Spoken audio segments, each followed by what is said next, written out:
Cole, do you know about shrinkage? Do you know about shrinkage? Hey, we're live, just talking favorite Seinfeld episodes. Yeah. The tomatoes. Where were the tomatoes from?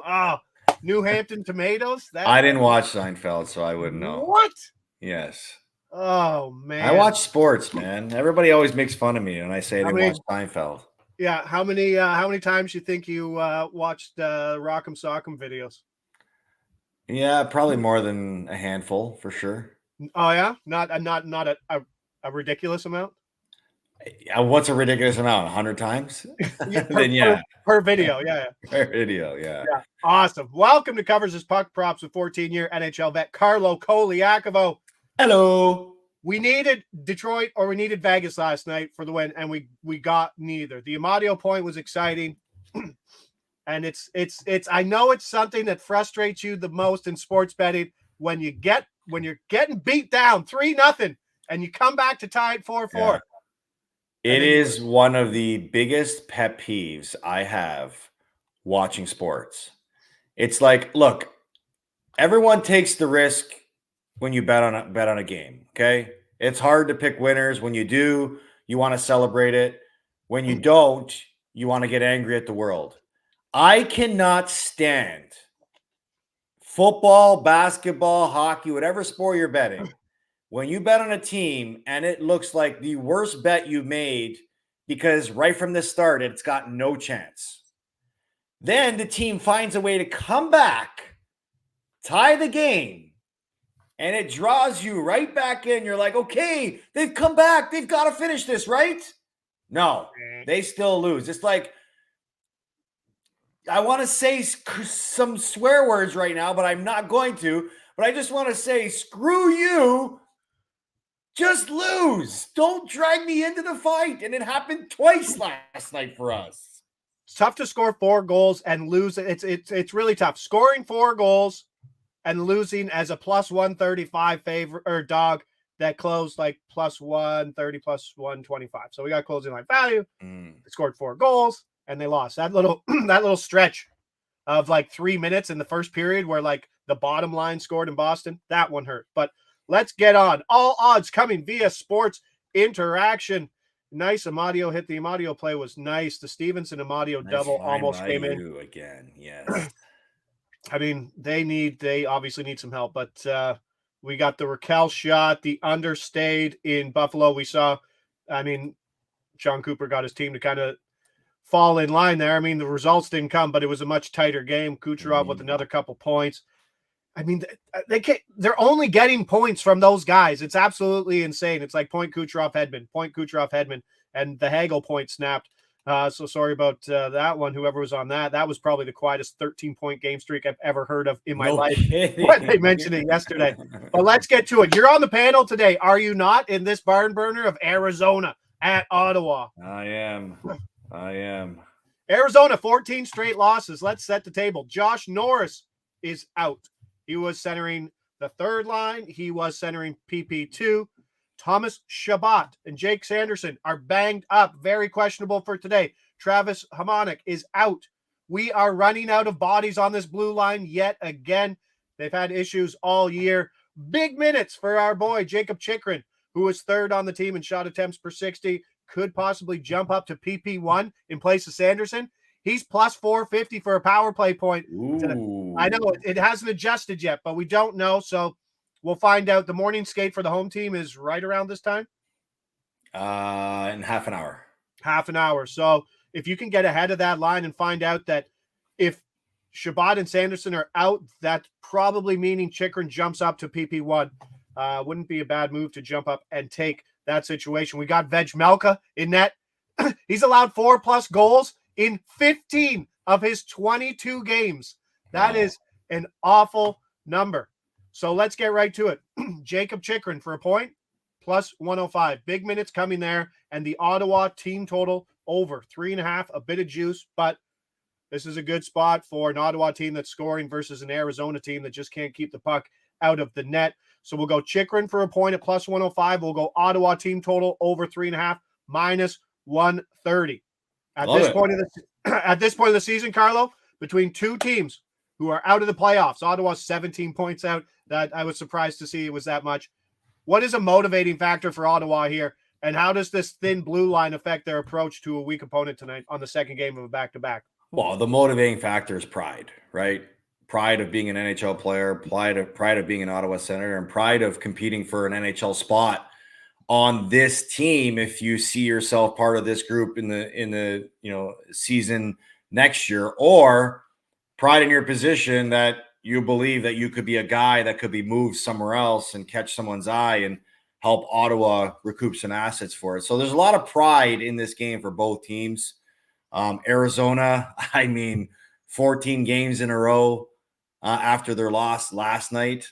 There's pride in them and wanting to feel what a win feels like again, right? So that's what these teams play for. It doesn't seem like a sexy matchup, which probably, makes you believe that there might be more goals because defense will be optional in this game. There's players that want to pad their points and stuff like that. But for Ottawa, not only is it pride, but it's, having a better response to your last game where, let me remind people, Ottawa went into the third period down 3-1 against Nashville and recorded 0 shots on net in that period. Oh, they got outshot 20-0 in the third period to Nashville, and Nashville was up 3-1. So talk about pride, talk about embarrassment, talk about just, having a good response. That's what I expect to see from Ottawa tonight. Oh, revenge game. I forgot about it. I'm so bad at the revenge game. There it is, that too. Chychrun versus Arizona. I always miss those. As we saw Kerfoot Papa, I think it was like plus 500 goals. See, we said Kerfoot Matthews parlay. It paid like what, plus 900? It would have been plus 900. It would have been probably 30 to 1, 35 to 1. Oh, how did we miss that? It was tough. His markets, Kerfoot's markets, didn't kind of exist. Sports Interaction didn't have a goal market either as of yesterday, which was probably just time sensitive because people might have been on it. But maybe I don't think he has a point market yet either. So there's a spot here. Arizona is scoring. We mentioned it yesterday. They potted 2, and when you want a team total over 3.5, you want the other team to score at least 2 goals. Like you want that shot at the empty net. And Ottawa has scored 2+ goals. Arizona has scored 2+ goals in 11 of the 14 losses and 3+ in 7 of the 14. This team's lost 14 games, but it's scored 3+ goals in half of them. It's goaltending, and it's getting worse tonight with Vejmelka. Well, how many goals are coming in garbage time too, right? I mean, like, in games that they're down a lot, and it's just like, okay, let's play a little bit of pond hockey here. Yeah, it gets ugly. So let's jump over to that next game, which is Philly-Washington. It's an interesting game. Brett Armstrong in the house, Adam, David, appreciate everybody. Before we give out the next plays, let's go. Hit that like, subscribe button if you haven't already. Seeing the people on the stream. Like to see that many likes. It's all the currency we ask for over here at Puck Props presented by Sports Interaction. What do you know about Tyson Forrester? Nothing. He plays on Philly. That's it. All right, so he's a rookie, right? Yeah. The guy is lighting it up of late. He's got he's playing 2 minutes more with a bigger role now with Konechny out. Points in all 3 of those games, 5 points in total, 7 goals over his last 7 games. That is a hard thing to do for a rookie. And here's my quote. Tell me what you think about this, because when Torts comes out and says something about you in this light, it does say something about probably your time on ice. He's playing with more confidence, says Torts. Those guys, when they start scoring some goals, puck tends to follow them around, and they feel more comfortable with it for sure. The thing for me is he doesn't forget the other part. He's just a smart player, but I think he's gaining some confidence as far as the offensive part of his game is. That's a pretty good vote of confidence for a guy who should be seeing 18 minutes, 19 minutes here tonight in a game we could see some goals.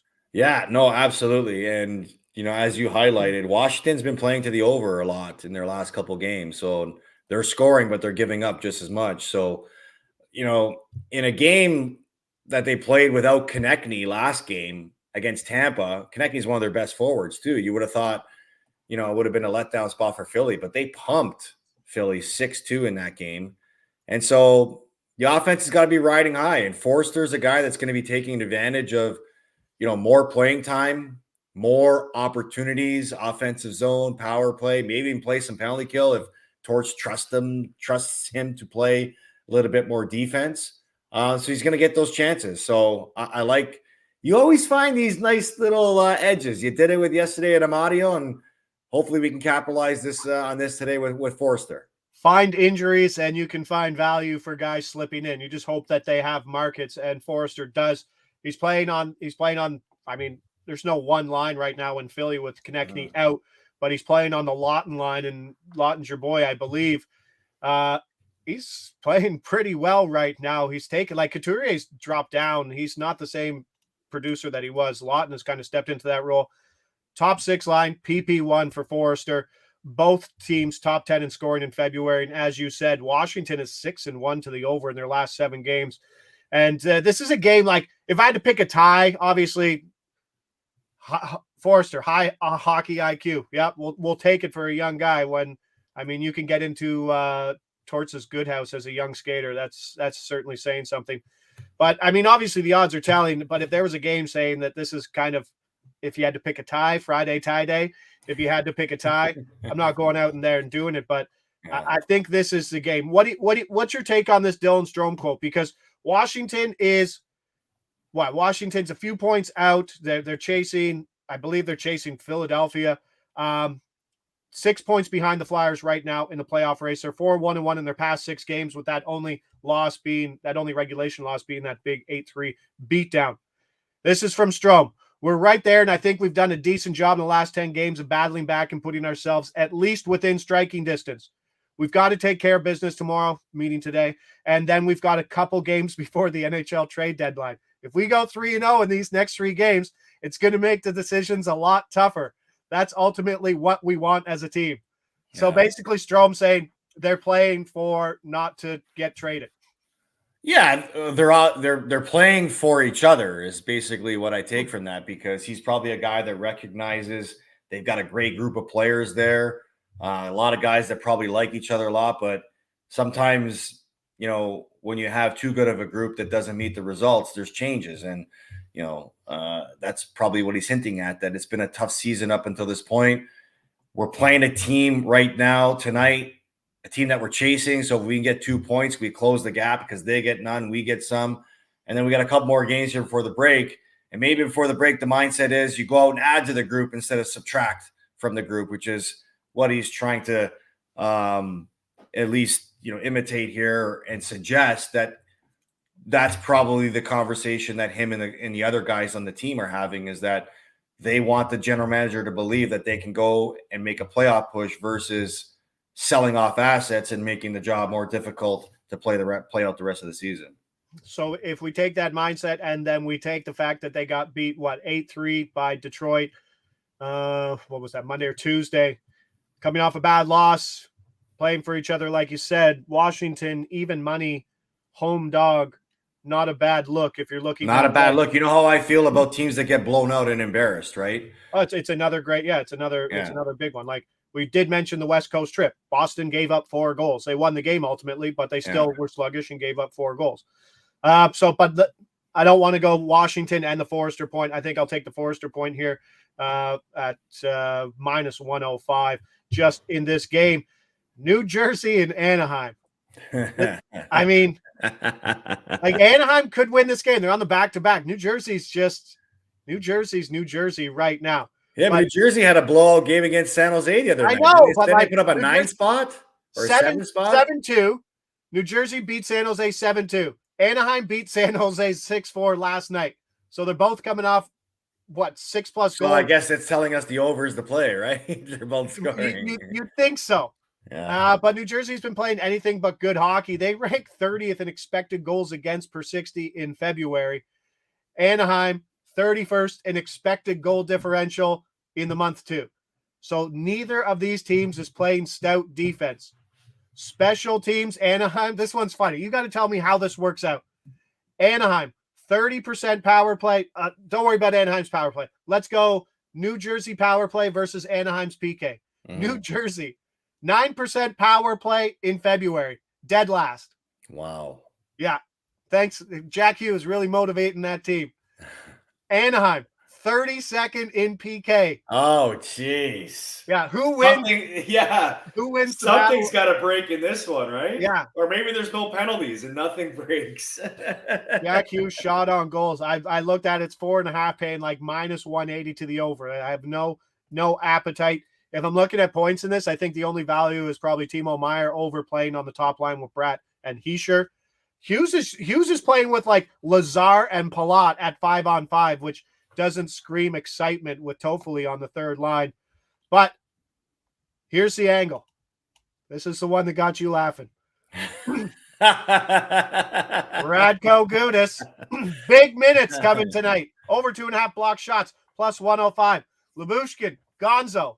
If you could have got on anything on any of the guys last night, it would have been fine, but you would have got hurt with Fowler. Fowler took a puck in the face, exited that game. We could see big minutes for Gudas, who played 28 minutes plus last night. I don't know. How do you see this game? Obviously, New Jersey's a favorite, but there's no reason to jump on a New Jersey train. And then you're like, okay, well, Anaheim played last night. Is he over the move? Minus 120, over 6.5. That's if I was to pick a side, that's probably what I would choose But on the total. But I mean, this could easily be a 1-0 game too, right? I mean, how much energy is going to be in this game for Anaheim, considering Troy back-to-back and Troy Terry might not play again. yeah, and there's other guys that may be rumored to be out as well too. So could see a lot of goals in this one, but I must say, I must tell the people that are watching us, and we appreciate everybody that chimes in on the chat here. I did a 4-hour show this morning, and after my show, I opened up my email. I saw your Never notes. seen you laugh more. And I give you a ton of credit because you put an amazing feeling, an amazing smile on my face. Yeah. Watching I love it when you find block shots props because it just makes me laugh. I wanted a piece of so the idea is like, okay, everybody else on that blue line who's not called up yet or whatever they're going to do, obviously they're going to have at least 6 defensemen, but minutes are up. And if I could find a market that's basically measured by their per minute numbers, right? Like, okay, Gudas is priced at this because he blocks this many shots per minute. He's going to play whatever 24 minutes. But if I can project 28 minutes for a guy that's, or like a guy who goes from and he has the DNA. He has the DNA of being a shot blocker. I get what you're saying for sure. Oh yeah, the human shield of Radko Gudas tonight is getting us paid. I'm not watching it because I don't have any interest in watching or counting block shots. So it's the West Coast game. It's perfect. And it's a New Jersey team who sits, I believe, 3rd in hockey in February in shot attempts at 5-on-5. So they fire a ton of shots. It's a great matchup for that angle. And I mean, we could find if Fowler's out, this is big, and hopefully it closes at a better number. But that's all I got. That's all I got in that game. There wasn't a lot that I was like, ooh, what else do I want? I mean, New Jersey's overvalued. Well, Adam Reckamp suggested Nico Heischer, an assist, plus 120, playing on the top power play. Maybe that's something you can look at too. Luke Hughes, plus 240, power play point. Maybe that's something to look at too. I think if you're going to focus on something offensively, you got to look at the New Jersey side because they have a lot to play for, right? Yeah. So you got to think that the offense will come there. And if there is offense that comes there, then you're looking pretty good with your Radko Gudas block shots. Just give Gudas 30 minutes, park him in front of the net. I don't know who played last night. It's probably is. I haven't followed them as much. I don't know if Gibson's even in, if it's Lucas Dostal. But I mean, Timo Meier, looking at Timo Meier, that was my other closest one. If you're really looking for something, it was a lead for me. It's a Meier point at minus 115. Like I said, he's playing with Bratt and Heischer on the top line. They'll get big minutes. And I mean, it's not a very deep defensive core in Anaheim that can play the matchup game well versus the top line in New Jersey. But I mean, both of them just lit up San Jose. So maybe we're on that too. But appreciate everybody there. There's the Meier point. Boy, David, get on that. Appreciate everybody there in the chat for a Friday. Wish we had better result. Wish we could have at least got that Vegas or Detroit money line to make us even money. So minus 0.5 units on Wednesday, a tough one swing. And We were then there. minus We were 0.6. close. We were close. I know it's a tough move, but even if you don't play the picks, hopefully you guys come in here and learn something and kind of sniff out your own bets sometimes, as Andy likes to say. It is important. Might not play the plays, but at least come off learning something or finding something that you like, especially when everybody there in the chat's throwing out their high IQ plays too. So appreciate everybody there in the chat.